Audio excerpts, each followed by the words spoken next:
Hi, this video is going to show you the different parts of these two instruments. These are both string instruments with four strings each. The violin is smaller and therefore higher because its strings are shorter. And this one is the viola, which is a little bit larger and will also sound lower because it is larger.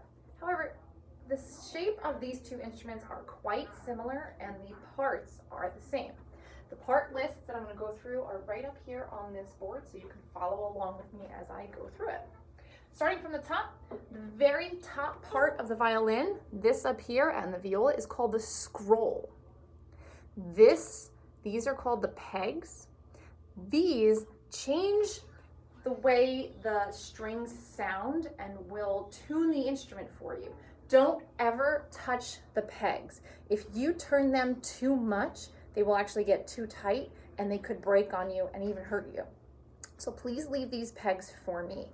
This inside here is called the peg box, and you can see that each peg is actually connected to one of these strings. And as you turn the peg, the string will loosen or tighten. So far we've got the scroll, the pegs, and the peg box. This black piece that runs down the center of the instrument is called the fingerboard.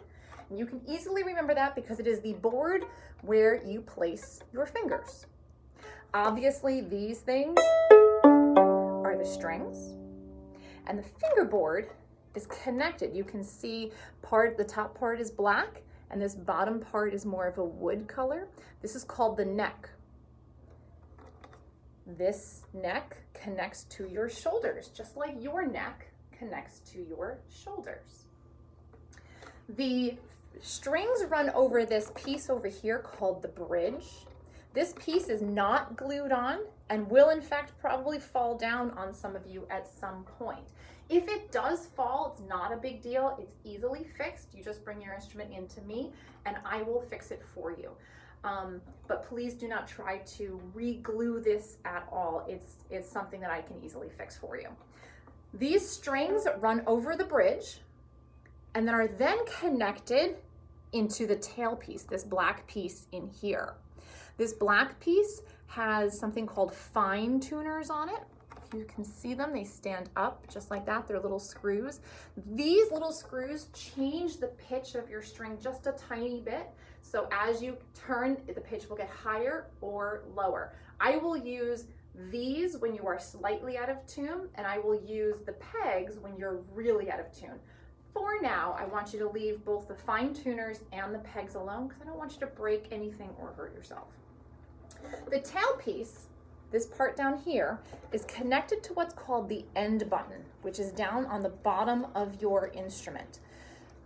The end button is also not glued on. It's actually held in with pressure, but this probably will not come out on you, so don't worry about that.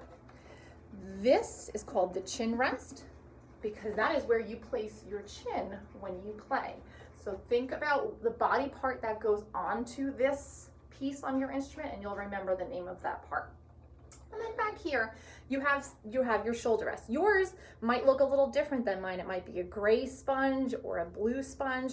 We always use shoulder rests when we play because your neck is longer than the width of this violin. And you want your instrument to be able to sit comfortably on your body and keep your neck in alignment with your spine. If you don't have that shoulder rest on, what often happens is this. You can see the angle of my head onto my spine is not straight.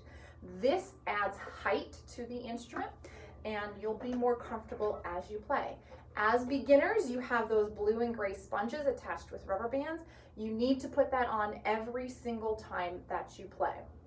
And lastly, you have these little holes in your instrument. And these are called F holes. They look like very fancy Fs, like cursive Fs. This is actually where the sound comes out of your instrument. The sound goes into the body of the instrument, echoes, and comes out those holes. If you didn't have these holes in the instrument, it wouldn't make sound. Think of an electric guitar. An electric guitar has no holes in that, and if you play it without plugging it into an amp, it actually makes almost no sound. But an acoustic guitar, a violin, a viola, cello, a bass, they all have these little holes so that the sound can echo through the body of the instrument and come out of the F holes. So to review, we've got the scroll up at the top, we've got pegs, don't touch those, the peg box, the black fingerboard, the neck of the instrument, which includes the whole fingerboard and this wooden piece down here. I'm holding the instrument right now by its neck. The neck goes into the shoulders, just like your shoulders. The strings run over the bridge. Remember, that bridge is not glued on. The strings are attached to the tailpiece, which is in fact then hooked on by the end button. And then the fine tuners are sitting on the tailpiece. Your chin rest is where you rest your chin. Your shoulder rest is behind the instrument. And the F holes are where the sound comes out. And that's all for today. Bye.